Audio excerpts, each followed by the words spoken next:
let's talk about fighting for happiness, because I feel like you and I are both known as genuinely really happy people. So one of your nicknames, Katie, is like Poppy from Trolls. Princess Poppy. Don't forget the princess. Yeah. I had a neighbor that would call me Princess Poppy because she'd say I was always happy. And she's the pink troll, if anybody doesn't know. And she's always just like dancing around and singing and happy. And I guess I reminded her of that, which I love. Yeah, I don't know if my nickname is as cool, but I've been called Sunshine multiple times by many different people. So, but yeah, let's just talk about fighting for happiness. I feel like today, obviously, everybody knows there's a huge mental health crisis going on. And so fighting for happiness really is a big deal. And, you know, many people find happiness in different ways. Let's talk about how we find it every day. Yeah, like, obviously, I'm not a mental health professional. I'm just a normal, like, person. But, you know, just going through everyday things, it's, you know, been a journey to find out how to be happy all the time. I do think, though, it's part of my demeanor. Like when I was in high school, I remember this day specifically. I remember I walked into a classroom and the classroom was full and I was just smiling. And I went to a public school. It was pretty rough. And I remember hearing from the back of the class, "Oh, that girl's clowned up," or something like that. And I was just like, oh my gosh, stop smiling, stop smiling. And I physically have to like have to turn it off. Oh my gosh. It's because it's like a natural part of my demeanor. But I mean, being a happy person, like part of my demeanor, like it's not always that way. Like I do wake up sometimes and have struggles or off days. And it's been like a journey to figure out like how to be that Princess Poppy on the sad days. So yeah, I guess going through things, I mean, it helps you to also appreciate the good times. Like having some really bad jobs in the past make you really appreciate your job now. Like, you know, so Shannon can't relate to that. This is her first job. Aren't you lucky? Aren't you lucky? Like, I think I said last time I was here, everyone needs to work in a restaurant. Like everyone should work in a restaurant to me at some point. And you said you did too, because it's like, you got ketchup slung all over you, you get yelled at, you get abused. And so then when you get into the office, you appreciate it. You're like, oh my gosh, this is my desk. Or like my name's on the wall, on the door. Like this is cool. Like you appreciate this thing. So I think part of finding happiness is to go through the bad times so that you can appreciate the good stuff. And then, and another thing we kind of briefly talked about earlier was, you know, going through a rough time, really having to stop and figure out what it is that can make you happy. So I went through a really rough spell a couple months ago, and I really needed to get help because I was just spiraling. Like I couldn't calm myself down to figure out how to make myself happy again. So I saw a doctor. They helped me out, and with doing that, I started learning how to cope and do things when I feel stressed. Advertising is stressful. A lot of people's jobs are stressful. It doesn't have to be, but it just is. So some of the things that I've found that have really helped me is to make my bed every day, have a very clean space.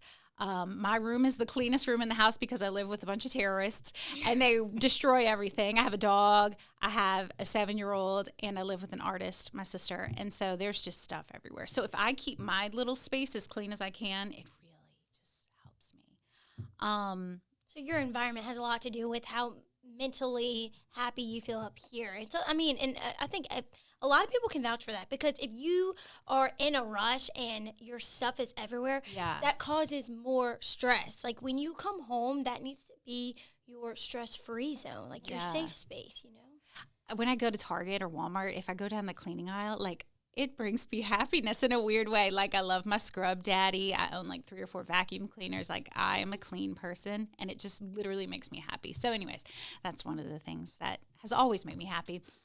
But I've really started practicing that, like make your bed.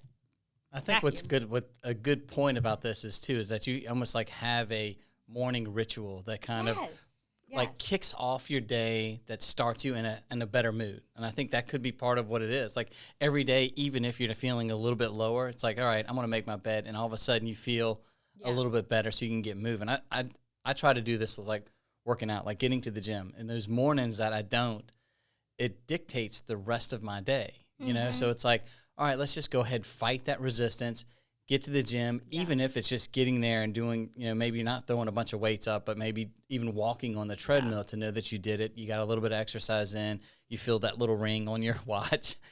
That kind of stuff I think does help your mindset. But what I think is very interesting about the dynamic in this room, because all three of us kind of have a very positive attitude, but we are like really three different stages of our lives. Totally. I'm an old fuck with, kids in college. My daughter's about to be she's a junior in high school. So it's like, I don't have the same pressures. I have obviously different pressures, but I don't have the same pressures of having a single mom, 7-year-old in the house, a person just getting out of college, trying to make her career go. So, I mean, I think it's totally different dynamics, but somehow we found a central feel of how to cope with, fighting to be happy. And I think it's a very good thing that people need to do. And I think that's kind of why it gravitates to this company, because I think that's why we work so well together. Yeah, and the most annoying thing about all of this is that none of it is rocket science, and we've all been told this since we were kids, like, get lots of sleep, drink lots of water, work out, and make your bed. But I'm telling you, it's these basics that have really helped me. And you're right about the exercise, too. I feel so much better when I can get that energy out, that nervous energy, Well, I think one of the biggest compliments somebody can give you is a compliment to your energy. Yeah. And I've literally been called the Energizer Bunny before. And they're like, how do you just, are you like that all the time? There's no way you're like that all of the time. And I'm like, of course, no. Nobody can be like that 100% of the time. But I think it's really important to prioritize like the little joys in life. Like, I don't know if I've ever gone a single day without laughing at something. Right. Even if it's something totally immature, like your inner child needs to come out at some point.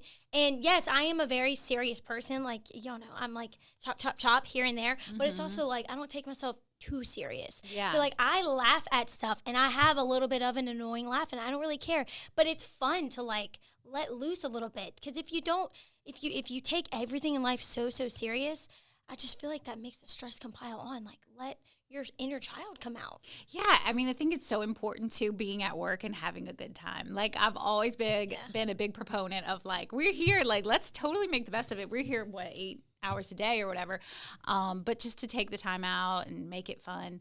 And I think that's one of the good things about working here. And I can work from home. I totally can. But I like to come to the office because the energy is so good. And we're always like cracking jokes and we're all friends, Happiness is contagious too. And I think that's part of it that I think as well as like negativeness. Like if somebody cuts you off or flips you the bird or anything like that, it changes your entire mood. It's contagious. The same way though, if you give a friendly hello, you go out of your way to help somebody or you do just something nice, that person in return wants to do something nice for somebody else. So it's almost like it gets paid forward. And I think it's very important, especially in the world that we live in, because it's almost like selfish that I like to be happy because I want other people to be happy. It makes me happy when I see them smile back at me. And I think that's part of like the world we should gravitate toward with, I'm really glad you said that because going back to the original point of this video, fighting for happiness, we've talked about it a little bit, but I think we should definitely go more into detail. When you go out of your way to spread happiness, to spread kindness, and to make others happy, typically that comes back to you in return. I guess it's just, you could call it the universe's way of good karma, right? Yeah. And when you spread happiness and kindness, instantly your mood and attitude will change. You could be having a horrible day, but even if it's just saying a simple hello or complimenting someone's like fingernails or something like that, it gives you that little boost of what is it? Serotonin? Is that like your happy dopamine? Dopamine, yeah. Yeah. So I think that's just an instant mood booster. And of course, nobody can be happy-go-lucky 100% of the time. That would be unrealistic, right? But there's little things you can do to help bring you out of that rut. And I think just a happy environment helps you become happier. Yeah, totally. What is that saying? It's like, it's not, what does it go? I might need to look it up. It's not about what you said. People remember not what you said, but how you made them feel. Yes. Yeah. Yeah. Oh, yeah. Totally. 100%. That's a real thing. And that goes for good things and bad things. Totally, yeah. So I think it's just really important to be kind, to spread happiness, to be kind of like, and even if, us three are kind of people that bring the positive energy, but even if you're not typically that kind of person, try it. Yeah. You never know what people are going through. It could be that one nice thing you said to somebody that day that changed their whole life. You never really know. Yeah. And another point, too, I think it's a lot of what you consume yourself with. Like, what music are you listening to? I have a song that, like, really pumps me up. What is it? I'm gonna send it to you. We'll play it on What this is thing. it? But I don't know. It doesn't even really have words like bam bam bam bam bam bam bam bam bam. And you like there's a whole like Wait, like from like that cheer movie? no, well, it sounds like the way I was singing is unrecognizable. So there's this guy, he's like, I guess a YouTuber, and he's a trucker, and he goes to all these different locations. Like he'll be trucking across the U.S. and then he'll stop at a Cracker Barrel and he plays this one song, and then he just starts dancing in Cracker Barrel. He dances at the gas station. He dances wherever he is to this one song, and I love these videos. And then now I really like this song.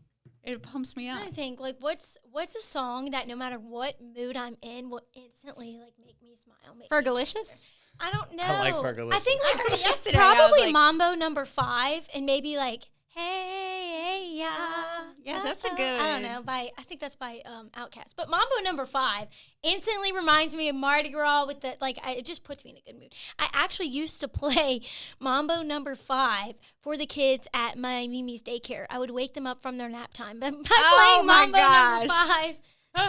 So they'd be napping and they hear it's Mambo number 5, and I would start dancing and getting them up. But I mean, what a pleasant way to wake up. When I was a kid, my mom used to wake me up to rise and shine, give God your glory, glory. Do you remember this? Did anyone else? No. my Maybe that was mom. just my family thing. No, I it's don't so funny. My mom, every time we would get out of the bathtub, she'd wrap us up in a towel and she would sing "You Are My Sunshine." You know that little sweet song? Yeah. So maybe that's why I was so happy. I don't know. But Yeah. she'd always sing that, but it wasn't like I don't know if we had a morning song. I don't think we did. Oh, it was really annoying at the time, but I can see now, I would do that now. I wonder do you do this, Katie? Because I feel like we have similar mannerisms. I don't realize I'm doing this, and I had no idea I did this all the time until a roommate pointed it out to me. I am like always in my own little world, and I'm singing, and she's like, "How are you always so happy?" And I'm like, "I'm not necessarily happy. I'm just singing." But she was just saying that like happy people sing, unhappy people don't sit there like. Like I heard there, you like, singing yesterday, I'm and I washing was the like, dishes, "Ooh, and I make these weird noises all the time, and I had no idea I did them. Like I just have like little outbursts of like energy all the time. I don't know. I wish I could remember what song I heard you singing yesterday, and I was like, this girl was getting it. I don't It even was realize I do it. I just do it. I liked it. I don't know. I like singing too. You should try it sometime. Just sing out loud. Yeah. So maybe happiness is partial, like being crazy too. It might have a little bit Maybe. something to do with it. Oh, we've lost our mind. Does I don't know, that sanity's make me overrated, I think. crazy? Yep. I just listened to that song this morning. Mm. Anyways. But yeah, I think fighting for happiness, it really is important to fight for your own happiness. And maybe if you have someone in your life that's going through it, fighting for their happiness too. Yeah. Sometimes it's the littlest things that can turn your day around. And maybe just tiny little habits that you practice. And maybe it is a morning routine, like making sure that even if you didn't do anything that day, you did at least one thing, and that was make your bed. So, yeah. Yeah, and I think something really important too is here when we're saying fighting for happiness, it doesn't necessarily mean like a lot of people think they can sit and wait for happiness to come forward. What we're saying is get off your ass and go do something that is either fun for you or just do something nice for somebody else and see how that affects your mood. Because I almost 100% guarantee you if you do something nice for somebody else, your attitude, your mood, everything about you is going to change immediately. So give it a try. If you're not feeling good about it, get off your ass, go step outside to the grocery store, help some old lady with their groceries, do something nice, or just stand there and tell people hello. It'll change your mood tremendously. Get out of the phone and kind of socialize with people. It really does make a huge difference. Yeah. If you're going through it, I think one of the worst things you could do for yourself is to sit in your own home and think about how unhappy you are and just let that negativity fester. That is one of the worst things you can do. Yeah. And I'm speaking like from experience. I mean, people that I've been super close to that, they were stuck like that, and then they needed other people to come pull them out of it. But I think even if you just go for a walk in the sunshine, like that vitamin D, that one little thing can give you that dopamine boost. Totally. So, yeah, we kind of touched on this too about like surrounding yourself with those positive people. I feel like I sometimes will need someone to help pull me out of my rut or whatever. and that's totally fine, Yeah. Yes, That's just totally surrounding fine. yourself with these positive people, people that are all about bettering yourself. I mean, sometimes when I hang around people and they want to just talk about Their people, problems. yeah, talking about people and, You their don't problems. feel good after. I feel gross. I don't like that. So to be around people that have, constant ideas and they always want to talk about how to better themselves and, what they're trying with different things to, make their lives better, make more money and, all these fun things to talk about that like energize you. I think that's super important. Yeah. A support group, people that actually support you, believe in you, or positive reinforcement for the way that you feel and the way that the things that you're doing. It's very important to have that kind of network. Yeah. Well, before we close this out, I want to ask you guys, because I actually read this on Twitter, and I didn't really know what to comment. Somebody posted on Twitter, what do you do to handle super negative people? Ooh. And majority of the comments were like, I just don't hang around them. Because it really does drain your energy. So what do you do, like, as a positive person, if you're maybe friends with somebody that has that negative energy all the time, it really does bring you down. What do you do? What's some advice that you could give on that? I mean, I would love to not hang around negative people, but sometimes like in life and work, you just, not that there's anyone negative at this workplace, but if there was, I mean, you're forced to work with negative people in all kinds of situations. So, kill them with kindness. Hopefully your energy rubs off on them and just don't feed into the negativity. Yes. I mean, as soon as someone starts, being negative to me or talking badly about someone, I want to make them feel so uncomfortable in that minute by not giving it, that they know I'm not going to talk bad about people in front of Katie anymore. You know what I'm saying? Yeah. Well, so I have a different approach on it too, and I think it's on a person-to-person type basis because in one example, like I've coached all of my kids' teams, all of my daughter, and there's one particular girl that I coached in volleyball that was super, super negative. I mean, was like impossible. Didn't want to do any routines. Everything that I said was stupid, and it's almost like, and she really wasn't that good at volleyball to begin with. Yeah. But I basically I pulled her to the side and said, hey, you're a leader of this team. Like all of these girls, they look up to you.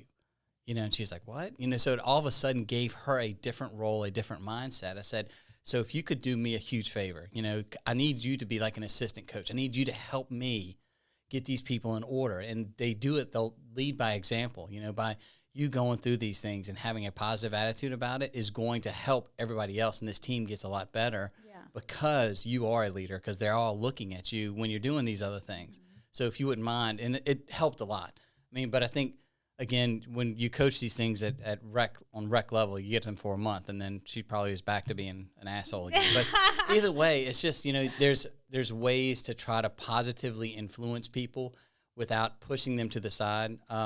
Sometimes even having those like conversations with them in a way that's, I think Gary Vee always calls it kind candor, that you kind of approach them in a kind way. You don't sit there and say, that's wrong, that's stupid, don't talk like that. But you kind of just say, hey, you know what, a better approach to getting people. You get more bees, more, what is it, honey with more bees, honey. I don't know, get more bees with honey. I don't know what it is. Something like that. But taking a kind approach to kind of using logic and accountability on your side to kind of help them understand why the way they're acting really isn't the best way for themselves, Yeah.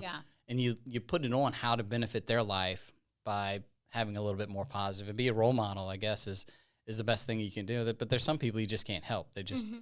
It's just not going to happen. And those people, God bless them, but you kind of almost have to cut them out of your life. Negative little Nancy's. I want to put the Selena Gomez song behind this. Kill him with kindness. I don't know that one. Oh. I liked it, though. Yeah, it's a good one. I like the way you sang it. It was nice. Yeah, keep going. Keep going. So this is just a reminder to try and spread kindness. I mean, you can't be 100% in a good, positive mood, 100%. That's just so unrealistic, and that's honestly a little bit too exhausting, too. But give yourself some grace and try and inspire others to be kind and positive.